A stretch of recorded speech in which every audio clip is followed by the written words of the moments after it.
तो कहानी की शुरुआत में दो भाई जैक और सैम को दिखाते हैं, जिनका बिजनेस है पुराने घर की मरम्मत करके उन्हें फिर से पहले जैसा बना देना। तो ये लोग एक 100 साल पुराने विक्टोरियन हाउस में आए हैं, जहाँ इनके क्लाइंट्स ने इन्हें कहा है कि घर ठीक होने के बाद बिल्कुल वैसा लगना चाहिए जैसा कि वो 100 साल पहले लगा करता था। तो बड़े भाई जैक का ध्यान तो पूरा काम पर था, लेकिन छोटा भाई सैम, उसका ध्यान काम चल रहा है कि कोई लड़की उसे भी डेट के लिए हाँ बोले।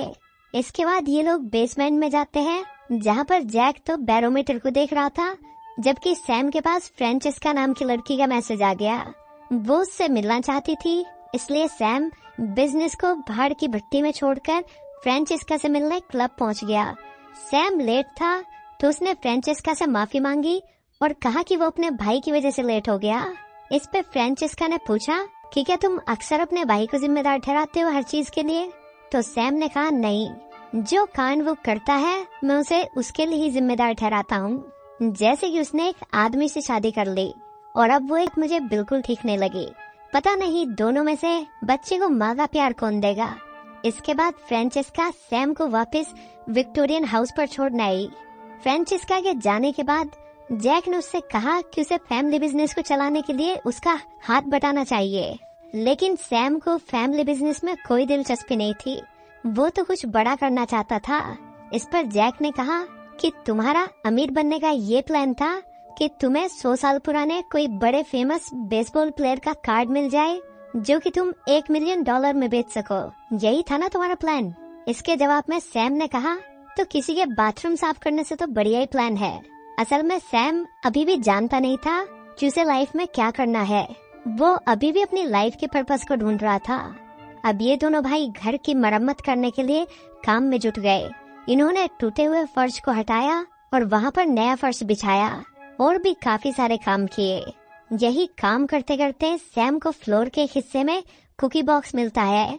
उसने तुरंत उस बॉक्स को खोलकर देखा, उसके अंदर कुछ पुरानी माचिस रखी हुई थी और लिखा था कैबेज, और साथ ही उसमें थी एक फोटो, एक खूबसूरत लड़की की फोटो। तभी तूफान की चेतावनी देने वाला अलार्म बजने लगा। तुरंत लाइट भी चली गई, इसलिए सैम लाइट को चेक करने के लिए बेसमेंट में जाता है और तभी उसे बहुत जोर जोर से आवाज आने लगी।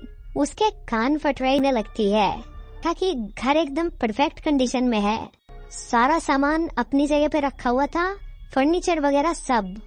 ये सब देखकर सैम समझ नहीं पा रहा था कि ऐसा कैसे हो सकता है।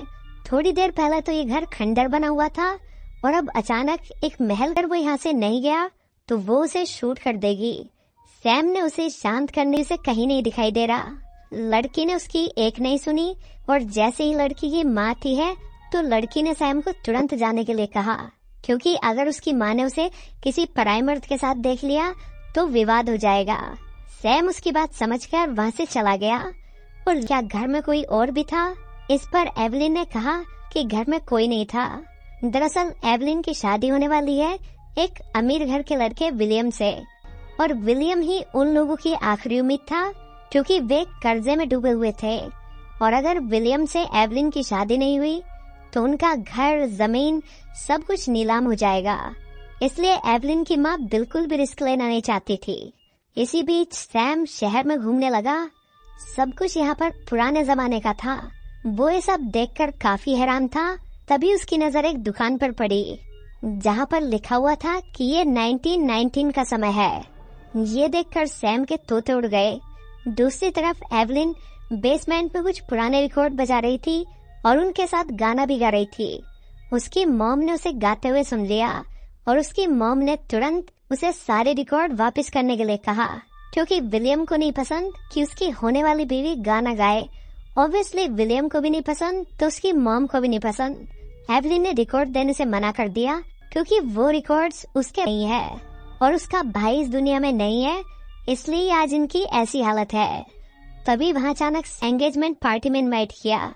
फिर जब एवलिन की माँ ऊपर चली गई तो सैम ने वो रिकॉर्ड्स वापस दे दिए और फिर बेसमेंट में कुछ ढूंढने लगा। वो एवलिन की बातों का कोई जवाब नहीं दे रहा था। फिर ज्यादा पूछने पर उसने बताया कि वो एमिट का दोस्त नहीं बल्कि फ्यूचर से आया है। इस बात पर एज ऑब्वियसली एवलिन को विश्वास नहीं हुआ, लेकिन सैम ने उसे बताया कि उसे 2019 के टाइम में व्हाइट ड्रेस के अंदर एवलिन की फोटो मिली थी। इस पर एवलिन ने कहा हेनरी की बात में दिलचस्पी थी।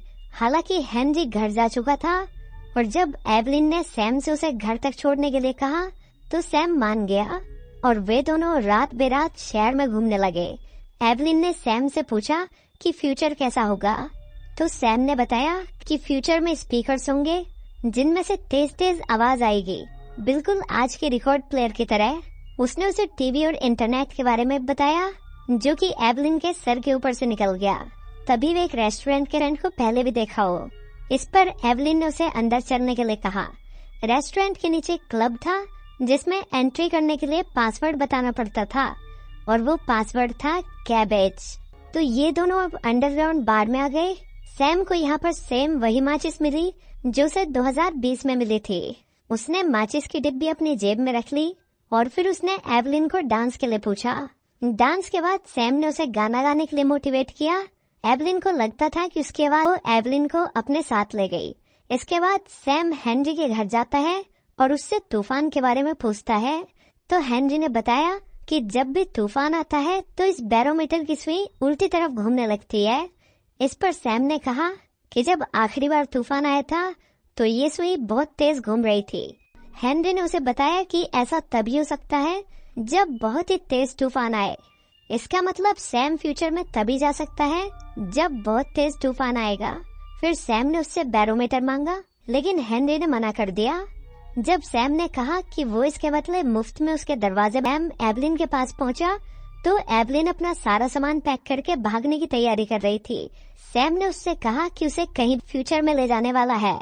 सैम ने उसे बताया कि उसने पता लगा लिया कि फ्यूचर में कैसे जाना है। इस पर एवलिन ने पूछा कि उसे फ्यूचर में क्यों जाना चाहिए। तो सैम ने कहा कि उसे खुश रहने का हक है और ये चुनने का भी हक है कि वो किससे शादी करना चाहती है और फ्यूचर में जाने से वो ये दोनों चीज कर पाएगी। तभी एवलिन की आंखों में सैम के लिए बिस्लरी आ गई और उसने सैम को किस करते हुए कहा कि वो उसके साथ जाना चाहती है। फिर ये दोनों बेसमेंट में आ गए। सैम ने बैरोमीटर को उसकी जगह पर लगा दिया और कहा कि अब उन्हें सिर्फ तूफान के आने का इंतजार करना है। फिर एक रात सैम एवलिन से मिलने गया। वो खबर देखने लगा। सैम अब समय में वापस जाने के लिए तूफान का इंतजार कर रहा था और जैसे ही तूफान आया वो एक दूसरे समय में पहुंच गया जो कि पिछले वाले से काफी ज्यादा मॉडर्न था। उसे दीवार पर एवलिन का एक पोस्टर दिखा और फिर जैसे उसने रूम में देखकर वो वापस बेसमेंट में आ गया। फिर तूफान के आते ही बैरोमीटर फिर से घुमा और वो वापस प्रेजेंट में पहुंच गया। प्रेजेंट में जैक ने बैरोमीटर वाली जगह पर फर्नीचर का काम कर दिया था। सैम को वापस जाने के लिए जैक के काम को खराब करना पड़ा। जैक को लगा कि उसका भाई पागल हो चुका है, इसलिए उसने सैम को नहीं रोका। अब फिर से सैम वापस 1919 में पहुंच गया जहां बेसमेंट में पानी भरा हुआ था। वो वहां से बाहर निकला और एवलिन को ढूंढने लगा। फाइनली वापस बेसमेंट में पहुंच जाता है जहां पर बहुत सारा पानी भरा हुआ था।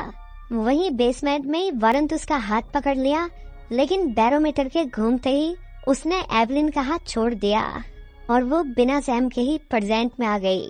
वो सैम को ढूंढते बेसमेंट से बाहर आती है। उसे देखकर जैक की हवा टाइट हो गई क्योंकि उसने एवलिन को फोटो में भी देखा था और अब जैक समझ गया कि सैम ने जो कुछ कहा था वो सब सच था। जैक ने एवलिन को बताया कि वो सिर्फ उसी की बातें करता रहता था और वो उससे बहुत प्यार करता था। फिर इन लोगों ने एक जगह देखी जहाँ पर एवलिन ने सॉन्ग्स के रिकॉर्ड छुपाए थे। वहाँ पर उन्हें 2 लेटर मिले जो कि सैम ने उनके लिए छोड़े थे। लेटर में लिखा हुआ था सैम सरवाइव कर गया और अब वो खुशी खुशी उसी समय में रह रहा है। उसने बहुत कोशिश की वापस आने की लेकिन उस आखिरी तूफान के बाद फिर कोई तूफान नहीं आया और अब सैम को भी लगने लगा कि वो पास्ट के लिए बना है। और एवलिन जिसमें एक कार्ड रखा हुआ था और साथ ही लिखा हुआ था कि अब अपना घर बनाने का वक्त है। वो कार्ड एक फेमस बेसबॉल प्लेयर का था जिसकी कीमत आज की डेट में $1 मिलियन थी। ये एमी था जिसने वो कुकी बॉक्स रखा था और उसके अंदर वो माचिस भी उसी ने रखी थी। आखिर में हम एवलिन को देखते हैं जो अपने बेटे बल्कि सैम की थी जब वो केयर बाय।